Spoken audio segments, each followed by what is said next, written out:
کہتے ہیں ایک بیٹی کبھی بھی اپنی ماں کو بوجھ نہیں سمجھتی، پر میرے دل پہ ایک بوجھ ہے جو میں آج آپ کے ساتھ میں بتانا ضروری سمجھتی ہوں، شاید میرا دل کہیں نہ کہیں ہلکا ہو جائے۔ میں بھی اپنی ماں کی بہت لاڈلی تھی، میں بھی اپنی ماں سے بہت پیار کرا کرتی تھی، لیکن وقت نے مجھے اتنا کڑوا کر دیا کہ میں اپنی ماں سے نفرت کرنے لگی۔ جہاں وہ میری چھوٹی چھوٹی خوشیوں کا خیال رکھتی تھی، وہیں پر میں نے ان کی چھوٹی سی بات کے اوپر اتنا بڑا فسانہ بنا لیتی، اتنا بولتی، اتنا ذلیل کرتی کہ آج وہ چیز اندر ہی اندر مجھے کھا رہی ہے۔ مجھے نہیں لگتا کہ اوپر والا مجھے کبھی معاف کرے گا یا نہیں کرے گا، لیکن کاش اس وقت مجھے کوئی سمجھاتا، کاش میرا دل نرم کر دیتا اوپر والا، تو یہ وقت نہیں آتا۔ جب میں چھوٹی تھی، جب سے ہی میں نے اپنے ماں باپ کو لڑتے جھگڑتے دیکھا تھا۔ اس لڑائی جھگڑے کے بیچ میں میری پرورش ہوئی، میرے باپ کو پینے کی عادت تھی اور میری ماں ہر وقت پیٹتی رہتی۔ میں نے تل تل اپنی ماں کو مرتے دیکھا تھا۔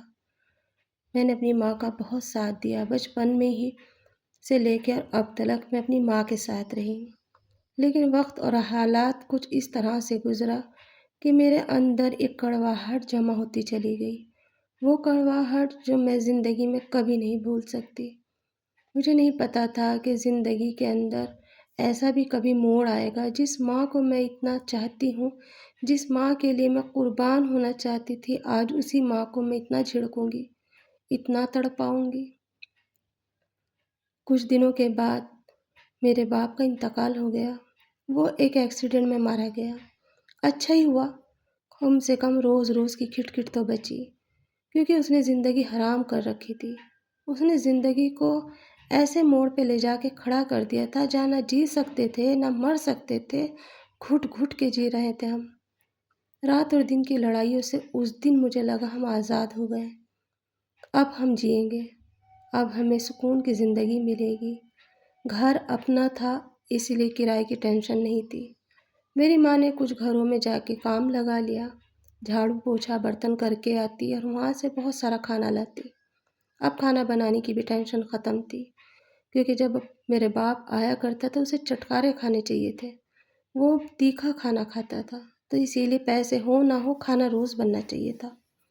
اب تو یہ چیز بھی ختم تھی، امی اچھا اچھا کھانا لاتی اور میں ایک اسکول میں پڑھ رہی تھی جو بہت بڑا تھا، امی نے بہت اچھے اسکول میں ڈالا تھا تاکہ ان کی طرح میری زندگی نہ ہو۔ میرا بھی من یہی تھا کہ میں پڑھائی میں اپنا آپ کو اتنا لگا دوں، اتنا کھو دوں، تاکہ آنے والے وقت میں اپنی ماں کی طرح مجبور اور مزدور نہ بنوں۔ میری ماں کا بھی یہی سپنا تھا، رات اور دن وہ میرے لیے کر رہی تھی۔ وقت پنکھ لگا کے ایسے اڑا کہ پتہ نہیں چلا۔ میری 12 ہو گئی اور پھر اس کے بعد میں نے اپنے لیے ایک جاب لگائی۔ میں پرائیویٹ پڑھتی رہی، لیکن ساتھ میں پارٹ ٹائم جاب بھی کرتی تھی۔ کال سینٹر کی آپ کو تو پتہ ہی ہے، گھر بیٹھے بھی ہو جاتی ہے، اور اس طرح سے میں اپنی جاب کرنے لگی۔ اس جاب نے مجھے اتنا پھلانا شروع کر دیا کہ میں آگے بڑھنے لگی، مجھے نالج تو ہو گئی، میں نے اپنی پڑھائی جاری رکھی۔ اسی طرح سے میری ماں نے میری پڑھائی کمپلیٹ کر دی اور ایک دن ایک حادثہ پیش آیا۔ وہ دن میری زندگی کا بڑا بھیانک دن تھا۔ میری ماں روڈ کراس کر رہی تھی اور جبھی میری ماں کو ایک ٹرک والے نے ایسی ٹکر ماری کہ میری ماں کا ایکسیڈنٹ ہو گیا۔ ایکسیڈنٹ اتنا بھیانک تھا کہ میں سوچ بھی نہیں پا رہی تھی کہ ایسا کیسے ہو گیا۔ بس اوپر والے نے زندگی تو بخش دی، لیکن ساتھ میں ہی ایک میرے لیے کام اور کر گئی۔ میری ماں ہمیشہ کے لیے اٹھ بیٹھ نہیں سکتی تھی، اس کے پیر بالکل ختم ہو چکے تھے اور وہ ایک ویل چیئر پہ آ گئی۔ شروع میں تو میں نے بہت کچھ کرا ان کے لیے، بہت خدمت کری، بس یہ لگتا تھا چل ماں تو ہے، کم سے کم بولنے کے لیے کوئی تو ہے۔ لیکن وقت کے ساتھ ساتھ ساری چیزیں بدلنے لگی۔ میری جاب اچھی جگہ لگ گئی، میں نے ایک میٹ رکھ لی تاکہ میری ماں کو وہ کمپنی دے سکے، اور وہ بھی عمر دراز تھی، پورا دن پوری رات وہ میری ماں کے ساتھ رہتی، شام میں آ جاتی اور پھر جو بھی میں پکاتی اپنی امی کو دیتی کھانے کے لیے۔ لیکن میرا کام زیادہ سے زیادہ بڑھتے چلا جا رہا تھا اور میں ایک دم بزی رہنے لگی، میں اپنی ماں کو ٹائم نہیں دیتی تھی۔ میری ماں مجھ سے بات کرنے کے لیے منہ دیکھا کرتی اور میرے پاس بالکل ٹائم نہیں ہوتا، یا یہ سمجھ لیجیے کہ میرا من نہیں کرتا، کیونکہ رات اور دن میں اپنی ماں کا پیشاب، ٹوائلٹ یہ سب مجھے خود کو ہی کرانا پڑتا، کیونکہ میٹ کو ہم نے صرف اسی لیے رکھا تھا کہ وہ تھوڑا امی کا بات چیت کرے، اس نے اس چیز کو منع کر دیا تھا۔ اور پھر میں بھی یہ سوچتی تھی کوئی بات نہیں، کبھی ڈائپر لگا دیا، پیشاب صاف کر دیا، یہاں تک کہ پوٹی شوشو سب اپنی بسترے پہ کرنے لگی۔ ایک میٹ پھر میں نے دوسری اور لگا لی، وہ میٹ بھی چھوڑ کے چلی گئی۔ اس طرح سے پوٹی شوشو کوئی بھی نہیں کرتا تھا اور منع کر دیتے تھے وہ لوگ، تو ہار کے مجھے ہی کرنا پڑتا تھا۔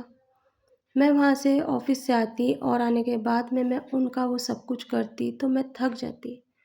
کبھی امی ہگیز لگانا بھول جاتی تو مجھے بہت غصہ آتا اور میں ان سے کہتی کہ اتنا بھی نہیں کر سکتی ہو کہ ہگیز ہی لگا لو۔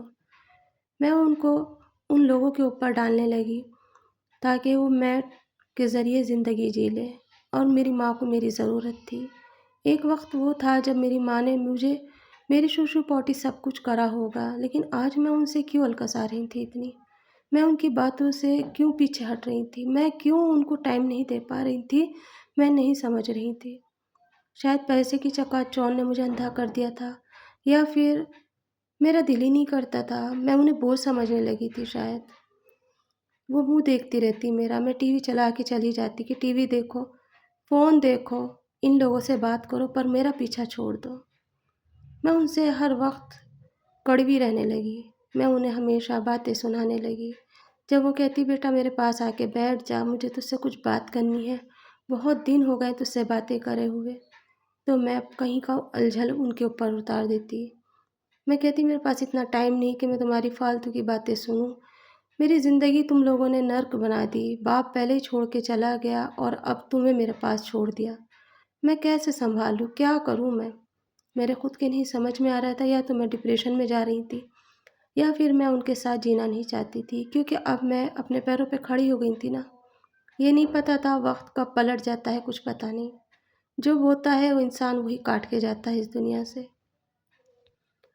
ایک دن میری فرینڈ نے مجھ سے پوچھا کیا بات ہے، تم اتنی ناراض ہو، چپ چپ رہتی ہو، ہر وقت گم سم رہتی ہو، کیا وجہ ہے؟ میں نے اس سے بتایا کہ میں اس طرح سے پریشان ہوں اپنے گھر کے اندر کہ میرے گھر کے اندر میری ماں ہے جو میرے اوپر بوجھ بنی بیٹھی ہے، میں کہیں نہیں جا سکتی، میں ٹرپ پہ نہیں جا سکتی، میرا پروموشن ہونے والا ہے، میں وہاں نہیں جا سکتی کیونکہ ان کی ذمہ داری میرے اوپر ہے، اب میں کیا کروں؟ تو اس نے مجھ سے کہا کہ تم ایک کام کرو، اپنی ماں کو، ایسے اسکول بھی ہیں آج کے زمانے میں جہاں پہ اپنی ماں کو تم رکھ سکتی ہو اور وہ تمہارے ماں کا پورا خیال رکھیں گے۔ میں نے کہا سچ میں؟ تو اس نے کہا ہاں، اور اس طرح سے ایک سنستھا کے اندر میں نے اپنی ماں کو بھیج دیا۔ مجھ سے اسکول بتایا گیا تھا لیکن وہ سنستھا تھی، اتنی تو میں بھی پڑھی لکھی تھی، مجھے بھی پتہ تھا کہ سنستھا ہی ہوتی ہے، اور میں اپنی ماں کو بڑے پیار سے محبت سے وہاں لے گئی۔ میں نے امی سے کہا کہ یہاں آرام سے رہو، یہاں بہت سارے تمہارے اپنے دوست ہیں، یار ہیں، ان کے ساتھ رہنا، جبکہ ان کی میٹ نے کہا کہ ایسا مت کرو، یہ مر جائے گی، یہ اندر ہی اندر گھٹتی رہتی ہے، تم سے بات کرنے کے لیے ترستی ہے پر تم ان سے بات نہیں کرتی ہو، تم جب بھی آفس سے آتی ہو انہیں ڈانٹتی ہو، جھڑکتی ہو، تمہارے پاس اتنا بھی ٹائم نہیں ہوتا کہ تم ان سے دو پیار کی باتیں کر سکو، آخر ماں ہے تمہاری۔ امی کی چھوٹی چھوٹی باتیں مجھے بہت بڑی لگا کرتی، میں میٹ کے سامنے بھی ان کی بے عزتی کر دیا کرتی، میں انہیں کھرا کھوٹا سنا دیا کرتی۔ پھر اس کے بعد جب میں انہیں امی کو سنستھا میں چھوڑ کر آ گئی تو دل میں ایک سکون سا لگا۔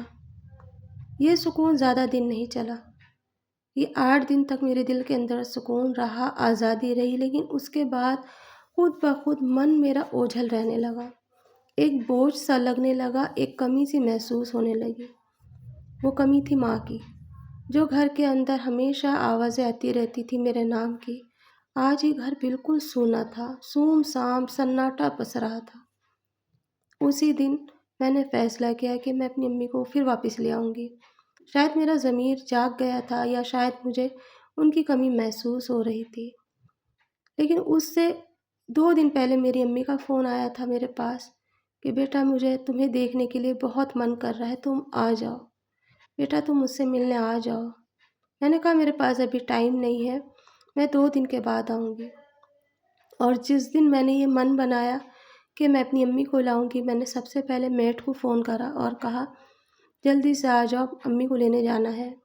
وہ بھی بہت خوش ہو گئی، کہنے لگی یہ فیصلہ تم نے صحیح لیا، اس وقت تمہاری ماں کو تمہاری ضرورت ہے۔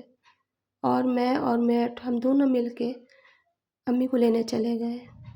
جب ہم وہاں پہنچے تو دیکھ کے حق بک رہ گئے۔ میری امی مردہ ہو چکی تھی، میری امی اس دنیا کو الوداع کہہ چکی تھی۔ وہ میرا انتظار کر رہی تھی اور ان کی طبیعت خراب ہوئی صبح میں اور اچانک ان کا دم نکل گیا۔ وہ مجھے دیکھنا چاہتی تھی، مجھ سے ملنا چاہتی تھی۔ وہ آخری دن تھے یا آخری لمحے تھے جو امی مجھ سے یہ کہنا چاہتی ہو شاید کہ میں تمہارے بغیر نہیں رہ سکتی۔ کچھ تو امی کہنا چاہتی تھی اور امی کا انتقال ہو گیا۔ بہت ساری مائیں ایسی ہوتی ہیں جو اپنے بچوں کے لیے ترستی ہیں، لیکن بچے اتنے ایسے ہو گئے ہیں کہ انہیں میں کیا کہوں۔ میں نے خود اپنی ماں کے ساتھ اس طرح سے کرا، آج بھی میرے دل کے اندر وہ کچوک ہے۔ نہ یہ کچوک سونے دیتی ہے، نہ جینے دیتی ہے۔ پیسہ ہے، سب کچھ ہے، لیکن یہ کچوک اندر ہی اندر کھا رہی ہے۔ کہیں نہ کہیں یہ دل کے اندر ایک جگہ بیٹھی ہے۔ بہت توبہ کرتی ہوں لیکن نہیں سنی جا رہی۔ تو یہ آج کی کہانی تھی۔ بہت سارے کامنٹس آئے ہیں، میں نے سب کے پڑھے۔ آپ لوگ ایک دوسرے سے میرے لیے لڑتے ہیں، آپ لوگ میرے بارے میں کہتے ہیں، آپ لوگوں نے مجھے جانا ہے جو میرے دل میں بہت برسوں سے کہیں نہ کہیں چھپا تھا کہ میں کچھ لوگوں کے لیے کچھ مدد کر سکوں۔ میں نے اپنے ولاگ کے اندر وہ چیزیں دینی شروع کی۔